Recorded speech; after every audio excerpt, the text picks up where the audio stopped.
a quienes se vienen sumando a nuestra reunión. Leímos en el libro de los Hechos, en el capítulo 21, lo que nos correspondía compartir en este día.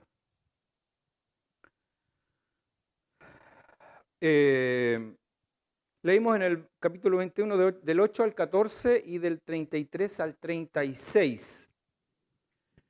Y bueno, antes de entrar en detalles, quiero pedirle al Señor que Él, a través de su Espíritu Santo, ponga palabra en mi boca, que sean de edificación para quienes van a oírla, que abra el entendimiento de aquellos que no han conocido a Cristo, de tal manera que la palabra del Señor haga vida en todos los corazones que la van a escuchar. Todos queremos oír palabra de Dios. Yo quiero oír palabra de Dios. Usted quiere oír palabra de Dios y no palabra de hombre. Bien, en el domingo anterior compartimos el libro de los Hechos en el capítulo 20. Y hay algunas cosas que quiero recordar que son importantes que las refresquemos y vayan quedando a fuego grabada en nuestros corazones. La palabra del Señor quede de manera indeleble en nuestras vidas. Una de las cosas que hablábamos, los dos componentes que son elementales cada vez que se expone la palabra del Señor, porque el Hijo de Dios, el Mesías, está en todas las Sagradas Escrituras, en todas. Y por lo tanto hay dos componentes que nunca deben faltar cada vez que hablamos de la palabra del Señor, cada vez que hablamos de este evangelio glorioso, de estas buenas nuevas de salvación y de vida eterna. Uno es el arrepentimiento y la fe en Jesucristo. ¿Por qué el arrepentimiento? Porque el hombre se apartó de Dios. El hombre tiene una tendencia natural al mal. Somos pecadores, muertos en nuestros delitos y pecados, y el hombre, para volver a Dios, tiene que arrepentirse de sus pecados. Por lo tanto, arrepentimiento. Y segundo, fe en Jesucristo, no en otra cosa. Fe en Jesucristo porque Él es el camino, la verdad y la vida. Él es el intermediario entre Dios y los hombres. No hay otro nombre dado a los hombres en quien podamos ser salvos. Por eso que es tan relevante la vida y obra de Jesucristo. Debemos creer en Él. Dos, también lo que compartimos es que lo bueno y lo malo que nos ocurra a los hijos del Señor, todo está bajo la dirección de Dios. Todo está bajo su control, bajo su soberanía. Por lo tanto, debemos tener paz en nuestros corazones, porque nada que nos ocurra a los hijos de Dios es al azar. Tercero, lo que hablábamos acerca de la responsabilidad de los ancianos de la iglesia, de los pastores, de los líderes, la responsabilidad que tiene cada uno de enseñar las Sagradas Escrituras, de trazar bien la palabra de verdad. Debemos transmitir las enseñanzas de Jesús. Debemos enseñar lo relevante que es el arrepentimiento de pecados y reconocer que ante Dios somos sucios e inmundos y que por lo tanto necesitamos ser lavados y redimidos por la sangre de Jesucristo. La responsabilidad de los líderes, de los pastores, es alimentar las ovejas con pastos delicados. Así lo dice el Salmo 23. Por lo tanto, hay una gran responsabilidad, y cuando Pablo se despidió de los ancianos de Éfeso, les transmitió y le dio los lineamientos claros para que ellos siguieran predicando el Evangelio de Jesucristo y generando este efecto multiplicador, que así lo vemos después cómo creció la iglesia en Éfeso. Y señalábamos también que cuando la persona recibe la palabra de Dios, aquel que es llamado para salvación y vida eterna, es una persona que necesariamente tiene que vivir cambios. Tiene que, en su proceso, en su vida cristiana, tiene que ir en una curva ascendente. Ascendente porque el Hijo de Dios tiene que crecer. Tiene que llegar el momento y la hora en que tendremos la estatura de Jesucristo.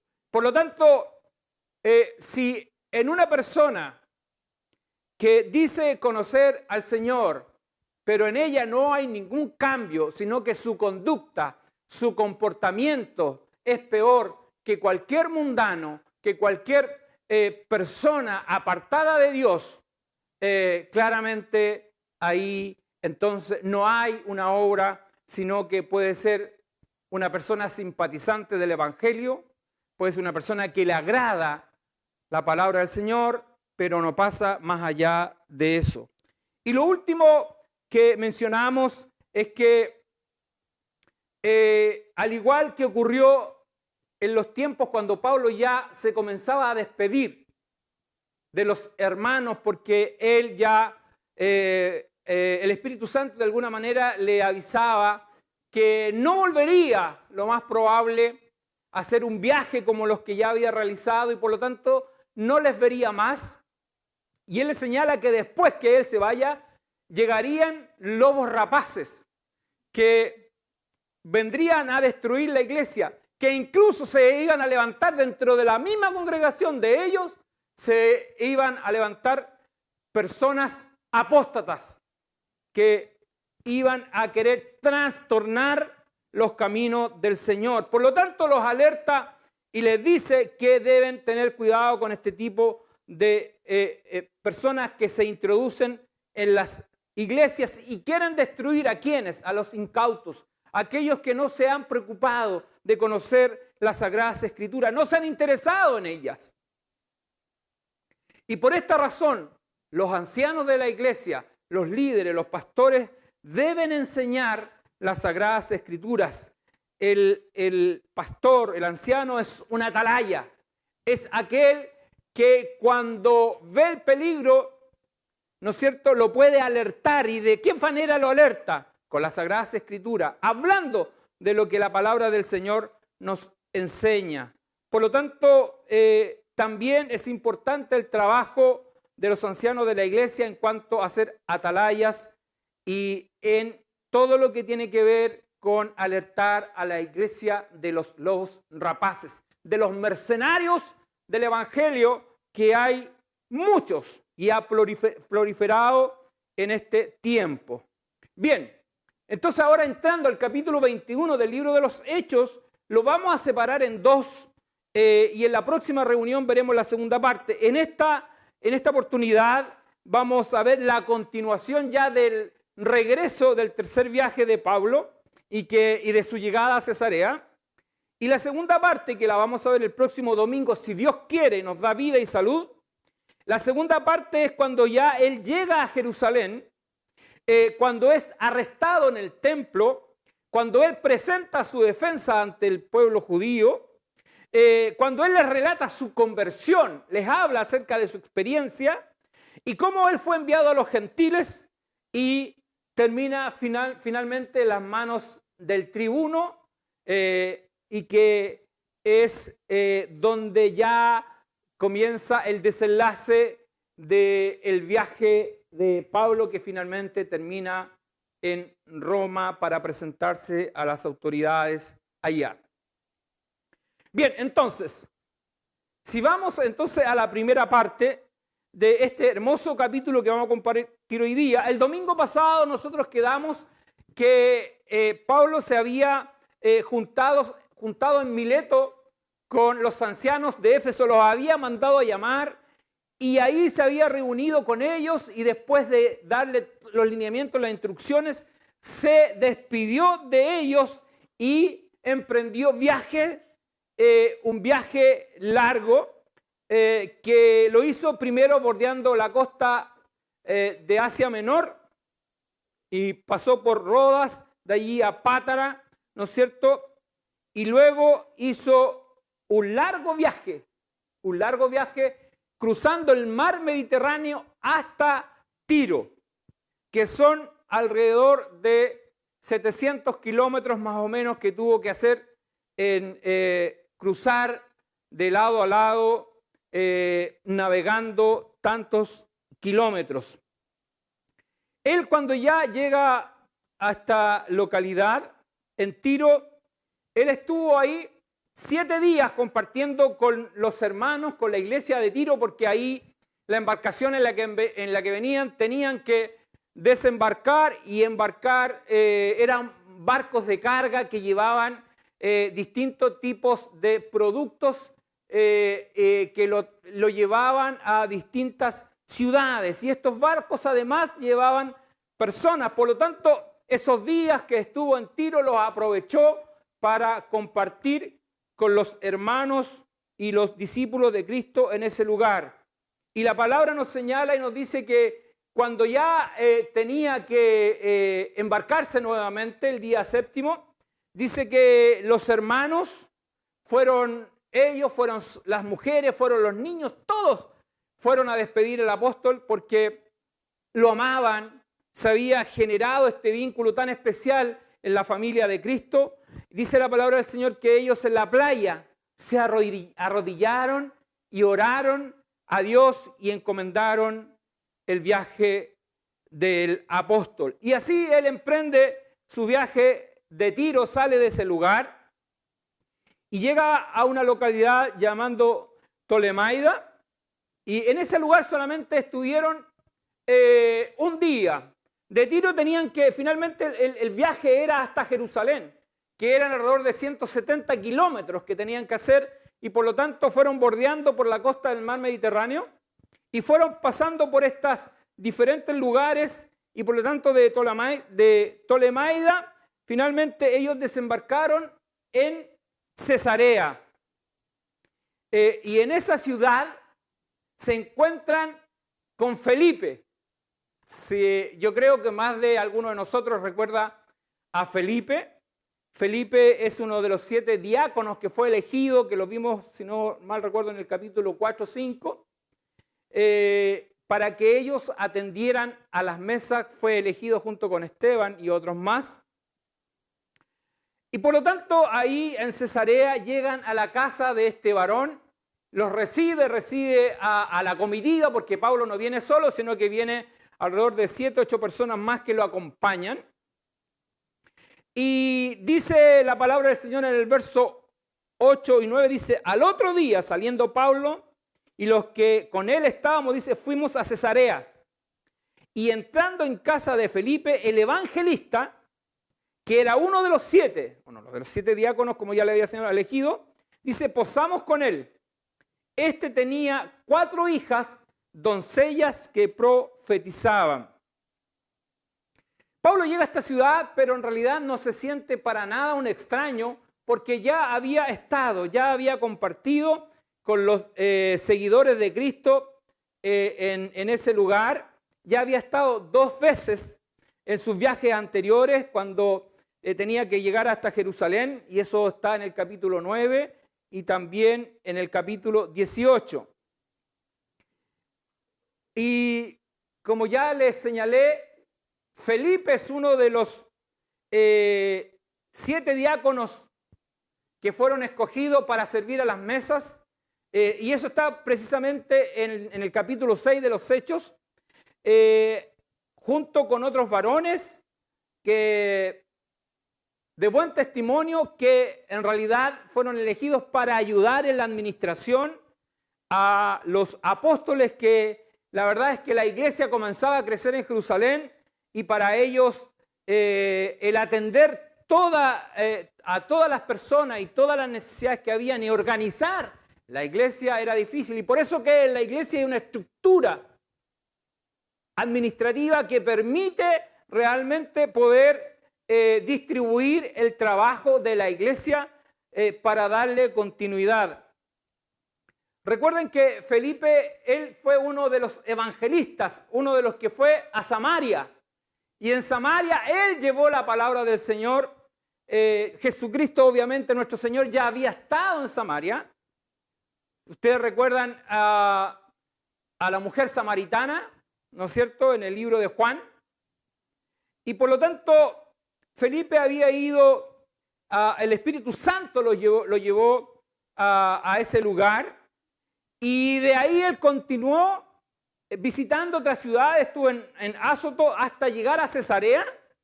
Ahí en ese lugar se estableció por más de 2 décadas. Él estuvo ahí como anciano de la iglesia en Cesarea, trabajando y ganando almas para Cristo. Y eso usted lo puede ver en el capítulo 8, que ya también lo compartimos del libro de los Hechos. Y este hombre, que había partido muy jovencito, a temprana edad, él conoció a Cristo, fue llamado y por lo tanto había pasado el tiempo y él había formado una familia. Él tenía 4 hijas a las cuales él les había enseñado el Evangelio de Jesucristo, le había enseñado las Sagradas Escrituras, y la palabra del Señor, leíamos, dice que ellas profetizaban. ¿Y qué podemos entender nosotros? Bueno, los estudiosos en realidad lo que señalan que estas 4 doncellas, dice doncellas, eran avesadas en las Sagradas Escrituras, tenían un gran conocimiento de la palabra del Señor, y ese trabajo lo había hecho su padre se había preocupado de esto, y por lo tanto ellas también evangelizaban en Cesarea. Ellas predicaban la palabra del Señor y muchas personas se convertían a Cristo. Por lo tanto, la mujer también cumplía un rol importante dentro de la evangelización, de llevar la palabra del Señor a los perdidos. Dice la palabra del Señor que ellas profetizaban, y en realidad esto está alineado con lo que dice el apóstol Pablo en 1 Corintios 11:5 y en el 14:1, cuando habla acerca de los dones y habla acerca de profetizar. Y en realidad lo que quiere señalar es que hablaban de las Sagradas Escrituras, hablaba de la palabra del Señor.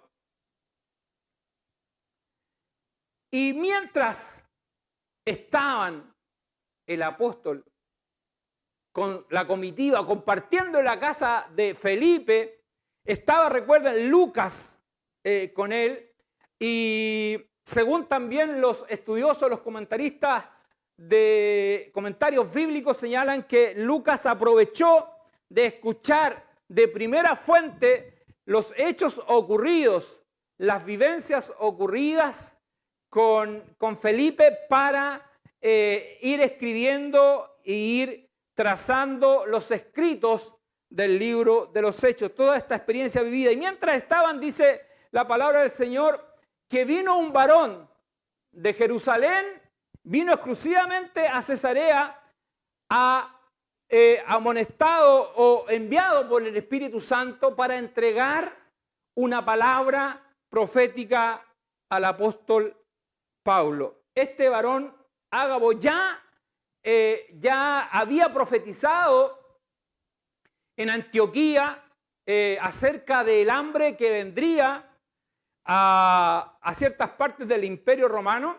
En Hechos 11 nos encontramos nosotros también donde él entrega una palabra profética en Antioquía, y ahí Pablo había tenido la oportunidad de conocer a Ágabo. Y este varón, dice la palabra del Señor en Hechos 21 del 10 al 12, dice: y permaneciendo nosotros allí algunos días, descendió de Judea un profeta llamado Ágabo, quien viniendo a vernos tomó el cinto de Pablo y atándose los pies y las manos dijo: esto dice el Espíritu Santo: así atarán los judíos en Jerusalén al varón de quien es este cinto, y le entregarán en manos de los gentiles. Al oír esto, le rogamos, dicen, nosotros y los de aquel lugar, que no subiese a Jerusalén. Eso es lo que ocurría cuando escucharon esta palabra dada por el Espíritu Santo a este varón acerca de lo que a Pablo le iba a ocurrir. Y él ocupó una forma muy histriónica de enseñar la profecía. Dice que se ató las manos y los pies. Según los comentaristas, creen que el cinto al cual se refiere Pablo no era de cuero, sino que era de tela, y por lo tanto lo podía manejar fácilmente para mostrarle lo que le iba a ocurrir al apóstol. Por lo tanto, Pablo en realidad lo que recibe acá a través de este varón es una confirmación de lo que él ya sabía. Recuerden que cuando en el capítulo 9 él recibe el mensaje de Ananías, dada por Jesucristo, le dice: en realidad tienes que comunicarle cuánto él tendrá que sufrir por causa de mi nombre.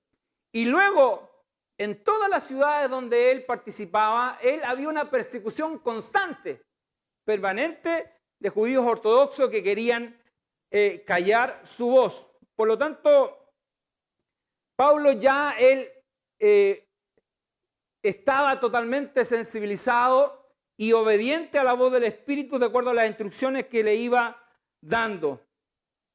Él sabía que tenía que sufrir penalidades y aflicciones, y él más de una vez lo señaló. Pero también él cada vez manifestaba su confianza en Dios, su confianza en el Señor. Y es así como nosotros, en más de una oportunidad, nosotros compartimos la palabra del Señor, y en algún momento, cuando el apóstol estaba debilitado, cuando sus fuerzas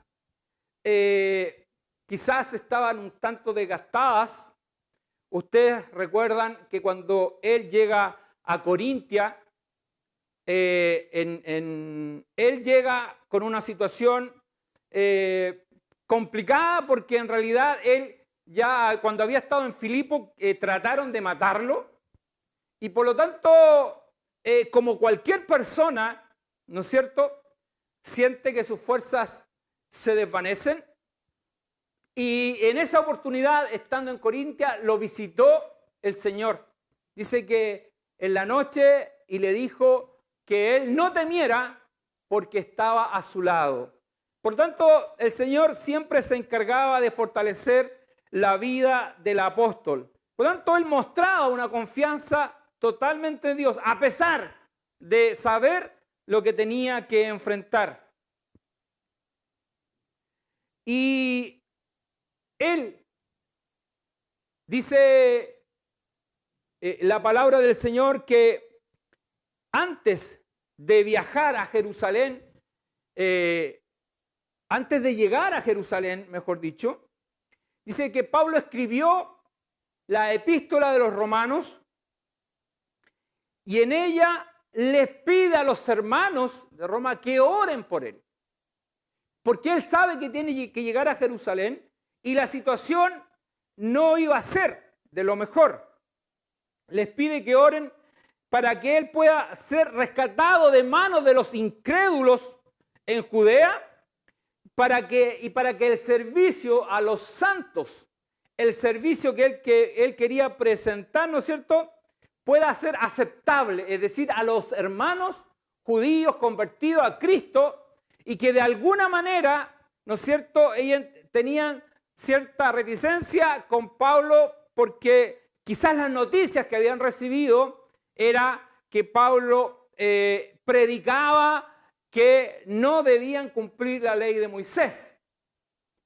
Y si nosotros recordamos lo que ocurrió en el concilio de Jerusalén, en el capítulo 15 del libro de los Hechos, en realidad la gran disputa que había no era con los hermanos judíos cristianos, sino que eran con los gentiles. porque de alguna manera querían imponer las costumbres y las leyes que ellos tenían en cuanto a las prácticas como judíos, y llegaron a una convención, a un acuerdo acerca de cómo realmente deberían ser la forma de comportarse en ciertas cosas de los gentiles creyentes. Pero esta situación estaba igual generando cierta diferencia y ciertas fricciones entre los hermanos judíos convertidos al cristianismo. Peor si hablamos de los judíos ortodoxos, hermanos judíos ortodoxos, que realmente ellos están totalmente contrarios a lo que el apóstol predicaba y por lo tanto lo perseguían por todas partes donde él iba. Y de esta manera entonces el apóstol escribe en el libro de Romanos, en el capítulo 15, verso 30 al 32, lo siguiente. Dice: pero os ruego, hermanos, por nuestro Señor Jesucristo y por el amor del Espíritu, que me ayudéis orando por mí a Dios, para que sea librado de los rebeldes que están en Judea, y que la ofrenda de mi servicio a los santos en Jerusalén sea acepta, para que con gozo llegue a vosotros por la voluntad de Dios y que sea recreado juntamente con vosotros. Y por lo tanto, nosotros aquí encontramos y podemos rescatar de este mensaje la importancia de la oración. El apóstol sabía lo que tenía que enfrentar, pero él necesitaba la oración de los hermanos, necesitaba que oraran por él para que sus fuerzas no fueran debilitadas, para que en su mente estuviera siempre la claridad acerca de lo que el Señor le había encomendado. Él no desconocía todo lo que tenía que enfrentar, pero sí necesitaba la oración. Por lo tanto, nosotros anticipadamente podemos concluir la importancia de orar los unos por los otros. Y cuando nosotros tomamos esta profecía de Ágabo y vemos qué nos dice la palabra del Señor en el libro de los Efesios respecto a esto, que fue lo que leímos, pero vamos a leer de nuevo, en los versos 30 y al 33 nosotros vemos cumplida esta profecía acerca de que a él lo atarían de manos y pies. Si usted va al verso 30 y 33, dice: así que toda la ciudad se conmovió y se agolpó el pueblo. Y apoderándose de Pablo, le arrestaron fuera del templo. E inmediatamente dice, cerraron la puerta. Y procurando ellos matarle, se les avisó al tribuno de la compañía que toda la ciudad de Jerusalén estaba alborotada. Tomando luego soldados y centuriones, corrió a ellos. Y cuando ellos vieron al tribuno y a los soldados, dejaron de golpear a Pablo, entonces llegando el tribuno, le prendió y le mandó atar con 2 cadenas y preguntó quién era y qué había hecho. Por lo tanto, ahí se cumple la profecía de Ágabo, que sería atado con 2 cadenas, es decir, las manos y los pies. Y eso, una vez más, y como todas las Sagradas Escrituras, la palabra del Señor se cumple. La palabra es fiel y verdadera. Por lo tanto, los hermanos en Cesarea, cuando escucharon la profecía, que es lo que le estaba comentando yo, de Ágabo, ellos querían evitar que Pablo pasara por este sufrimiento. Y por lo tanto le pedían que no fuera a Jerusalén. Incluso Lucas también se sumó a la rogativa, que no fuera a Jerusalén, por todo lo que tenía que vivir. Pero en realidad el Espíritu Santo al apóstol le estaba marcando un camino. Él tenía que ir a ese lugar. El Espíritu Santo lo estaba llevando y él tenía que concurrir a Jerusalén. El Espíritu Santo no le estaba indicando que ahí en Jerusalén iba a perder su vida. no era ese la instrucción, sino que tenía que ir a Jerusalén. Y lo que el Espíritu Santo le dijo, que ahí sería arrestado. Y es lo que nosotros ratificamos por la lectura que recién hicimos. Y fue lo que ocurrió. Pero la reacción de los hermanos frente a la profecía, frente a lo que escucharon, claramente se conmovieron en su espíritu, porque es natural, hay un amor fraternal, hay un amor. Y Pablo era amado por los discípulos, Pablo era amado por los hermanos. Por lo tanto, ellos lo animan y tratan de persuadirlo para que no vaya a Jerusalén. Y claramente el apóstol se conmueve con las palabras que está escuchando. Él se conmueve y responde frente a esto, porque él también siente el afecto y el cariño, y eso muchas veces en realidad lo podían a lo mejor desviar del propósito y lo que el Espíritu Santo le estaba marcando. Por lo tanto, les contesta el apóstol frente a esto. Dice en el verso 13, entonces Pablo respondió, ¿qué hacéis llorando? Dice, y quebrantándome el corazón.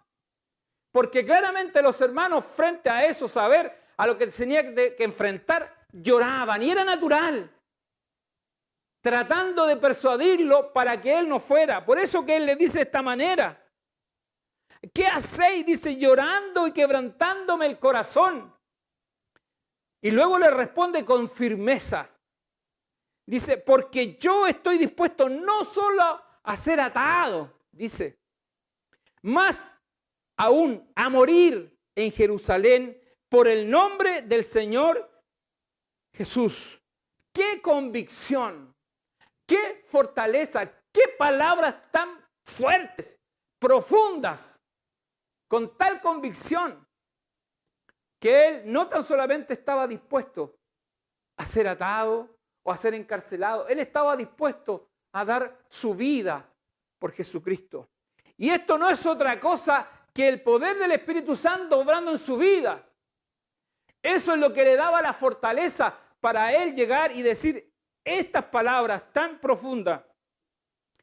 Como yo le decía, había un propósito claro en el apóstol de viajar a Jerusalén, y el Espíritu Santo sí lo quería llevar a ese lugar, porque en realidad él quería confirmar con los ancianos, con los apóstoles y los hermanos judíos en Jerusalén, quería confirmar la unión de la iglesia, la continuidad de la iglesia, la expansión de la iglesia por todas partes. Entonces quería realmente, el Espíritu Santo lo llevaba a ese lugar para que él expusiera a los hermanos ancianos, a los apóstoles, acerca de lo que el Señor estaba haciendo por toda Asia Menor, por toda la parte de Europa, por todas las almas que se estaban sumando y estaban siendo seguidores de Jesucristo. Por lo tanto, él quería de alguna manera consolidar la unidad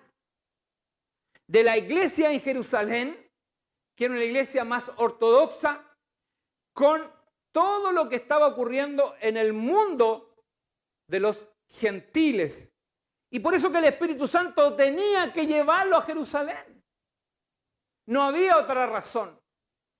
Y eso es lo que hace él cuando llega a Jerusalén, y que lo vamos a ver el próximo domingo.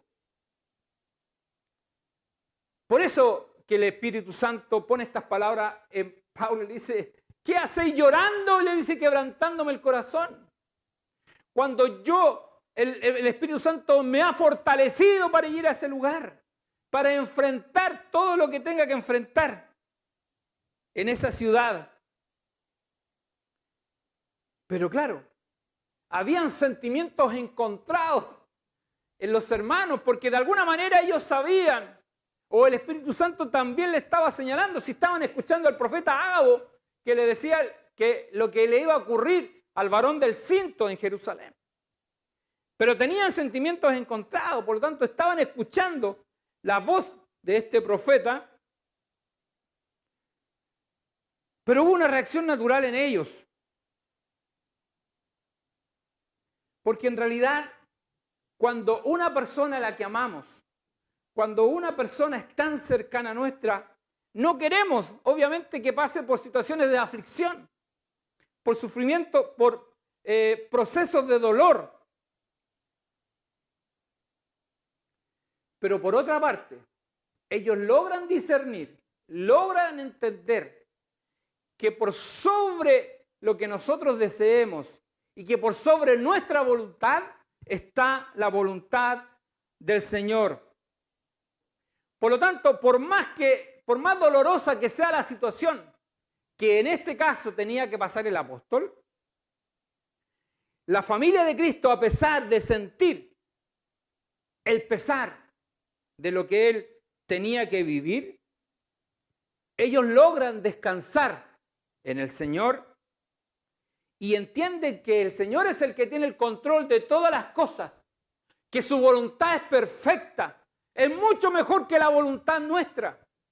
Por más que sean nuestros mejores deseos, nuestros mejores las mejores cosas que nosotros queramos desear a una persona, nuestros mejores sentimientos, nuestras mejores emociones, nuestras mejores dádivas, en cuanto a lo que nosotros queremos o deseamos para alguien.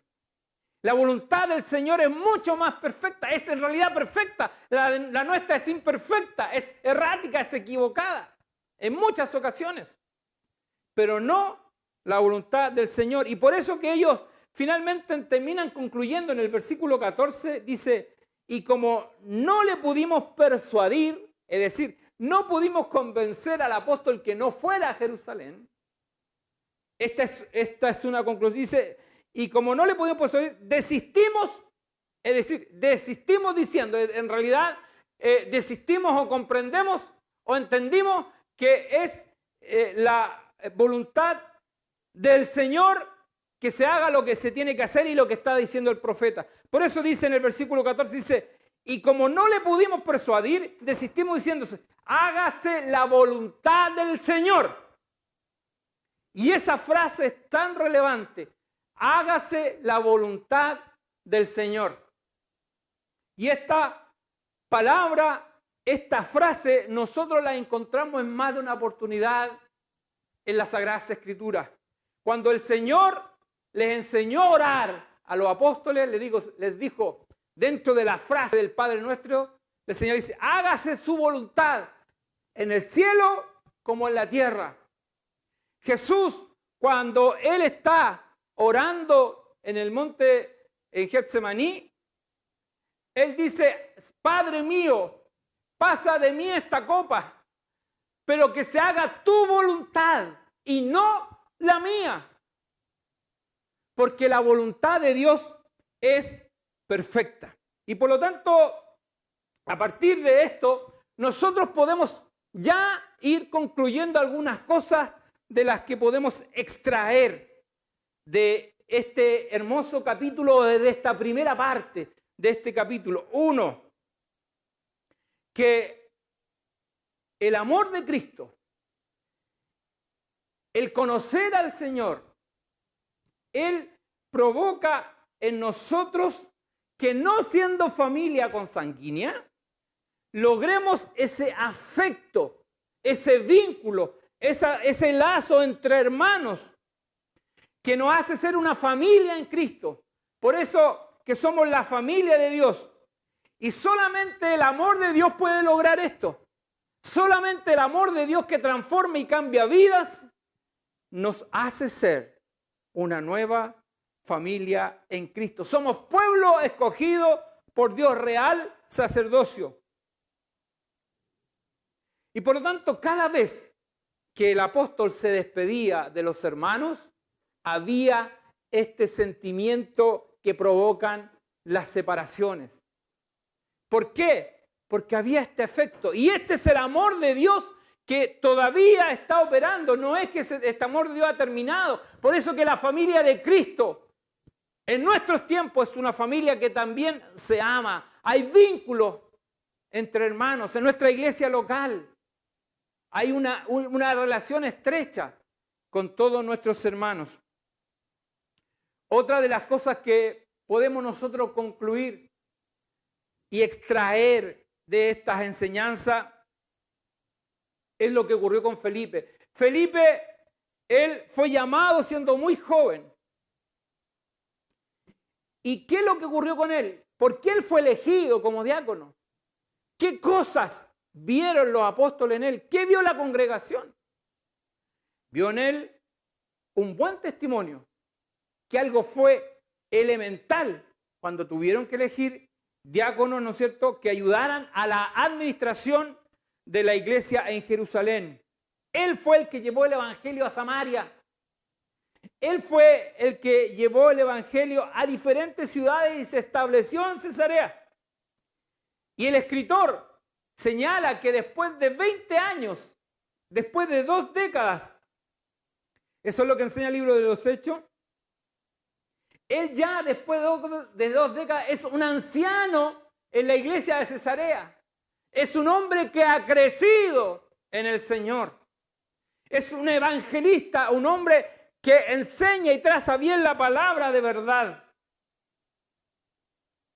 Y él no solamente se había preocupado de evangelizar, sino que también se había preocupado de su casa, se había preocupado de su hogar, de enseñarles a sus hijas el evangelio de Jesucristo, enseñarle, como dice, como se le enseña las enseñanzas que tiene el libro de Deuteronomio, donde a los hijos se les tiene que enseñar desde pequeños el temor a Dios, al entrar al hogar, al salir al hogar, al levantarse, al acostarse, enseñarle el temor a Dios. Felipe lo hizo con sus hijas. Por lo tanto, cuando ellas crecieron, cuando ellas ya tenían capacidad de decidir, ellas decidieron por Cristo. El Señor las llamó. El Señor abrió su entendimiento y el testimonio que su padre les entregó a lo largo, me imagino, de todo su ciclo de vida, desde pequeñita hasta cuando ya fueron jóvenes, ese testimonio a ella sin duda que les impactó y la palabra del Señor abrió sus ojos y ellas se convirtieron en mujeres que predicaron el evangelio de Jesucristo con convicción, con seguridad, y muchas personas en Cesarea fueron salvas. Otra de las cosas que nosotros podemos extraer de este capítulo es la importancia de orar los unos por los otros. Pablo sabía lo que él esperaba en Jerusalén y ya lo compartimos.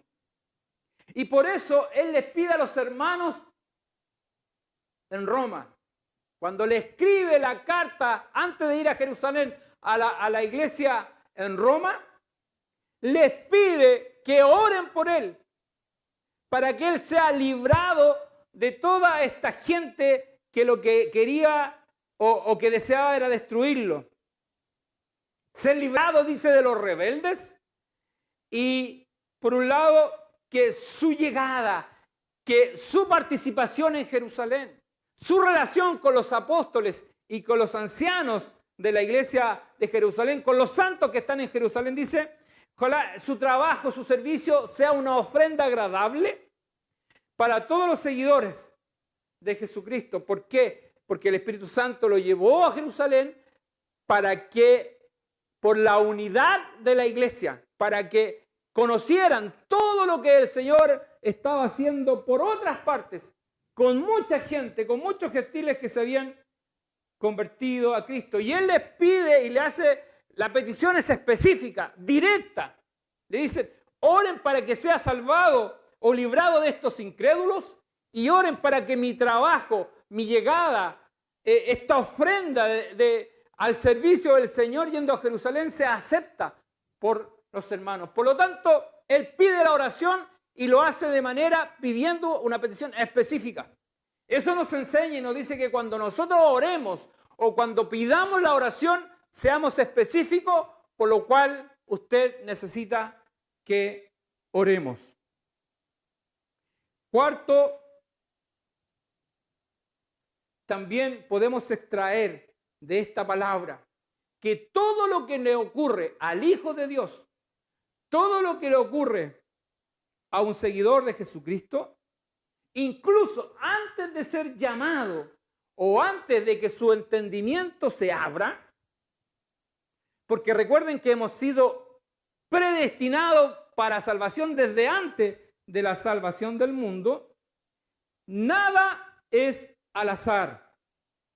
Pablo fue apartado para salvación y fue apartado para ser apóstol de Jesucristo. En este hombre hay un antes y un después. Y nosotros lo podemos ver que desde el capítulo 9 hay un antes y un después. Lo que ocurre con este varón. Por lo tanto, nada de lo que le ocurrió a él finalmente es casualidad, porque Dios lo apartó para él.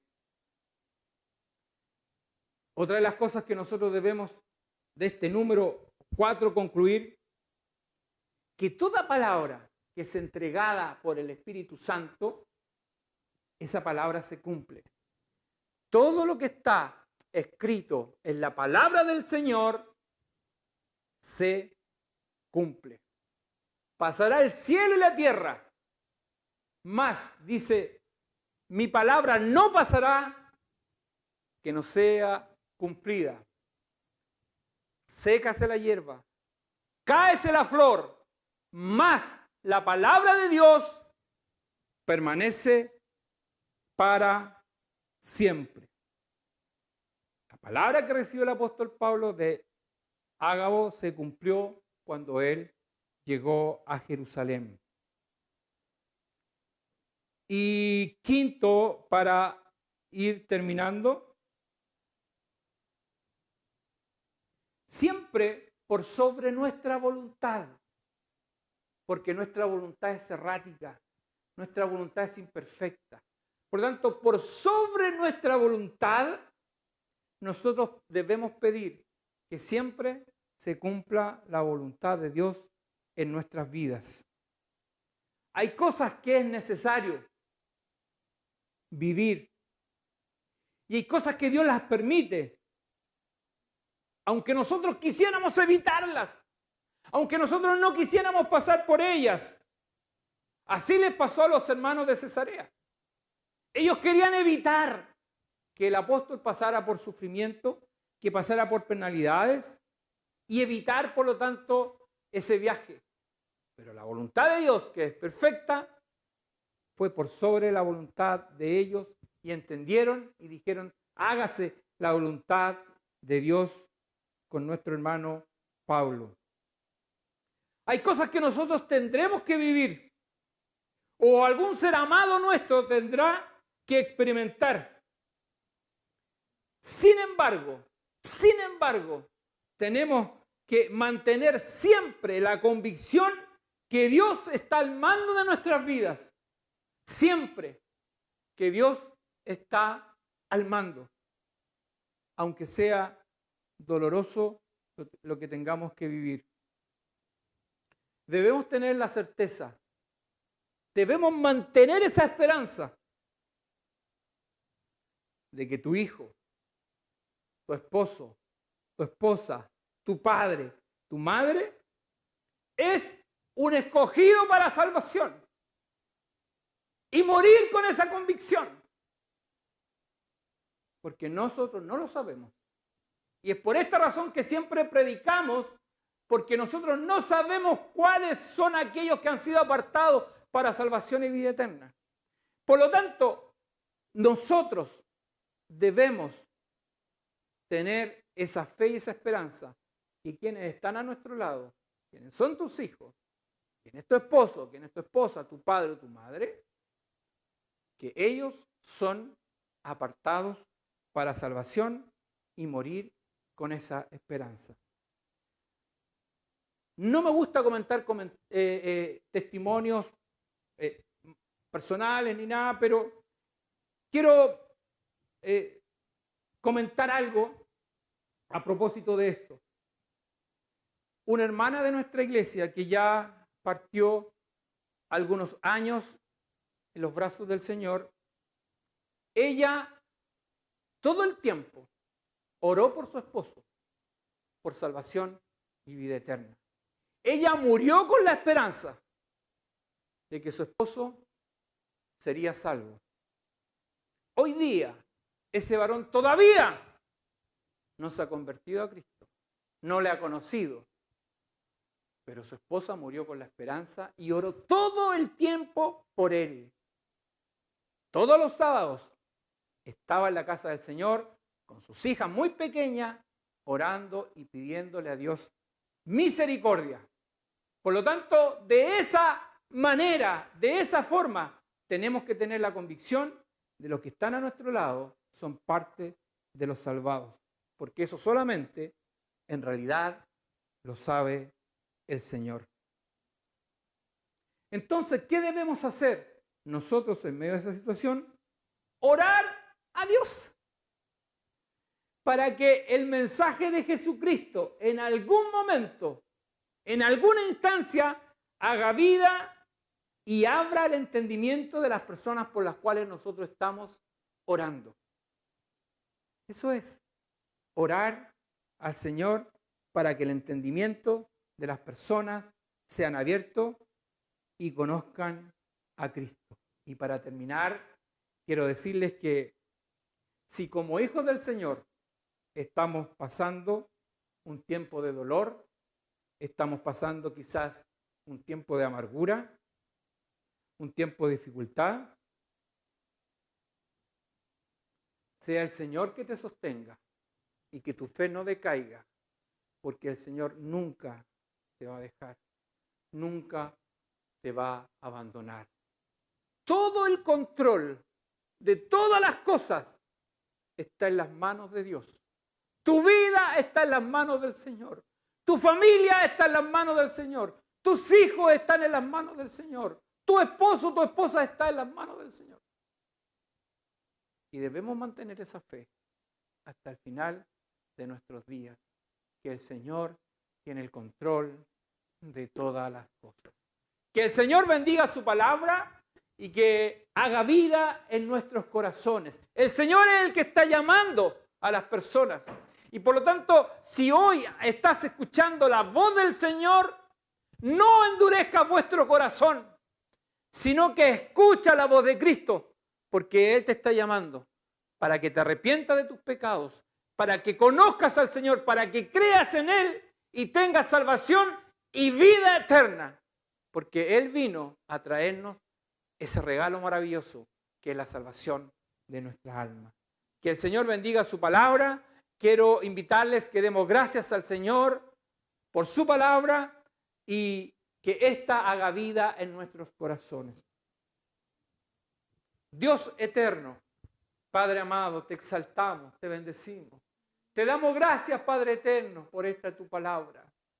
Señor, siempre anhelamos y deseamos que tu palabra toque algún corazón que está escuchando.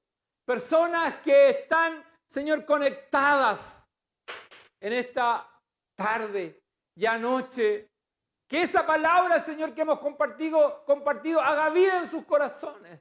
Tu palabra es fiel y verdadera y tu palabra sigue generando un efecto multiplicador en todo el mundo. Tu palabra, Señor, se sigue predicando. Señor, tú sigues llamando pecadores al arrepentimiento. Es tu palabra, no es palabra de hombre. Es tu palabra que es fiel y verdadera. Y eres tú, Señor, el que llama a pecadores al arrepentimiento. Porque tú quieres, Señor, que sus vidas sean transformadas y cambiadas. Que conozcan al único Dios verdadero y a Jesucristo, el mediador entre Dios y los hombres. Señor mío, gracias te damos porque una vez más hemos podido compartir tu palabra, este evangelio de salvación y de vida eterna. Gracias, Señor amado, bendice los corazones y todo te lo pido en nombre de Jesucristo nuestro Salvador. Amén. Amén. Quiero invitarles que demos la gloria al Señor, porque Él se merece toda la gloria y toda la honra. Gloria a Dios, gloria a Dios, gloria a Dios para siempre, Señor, porque para siempre son tus misericordias. Gloria a Dios.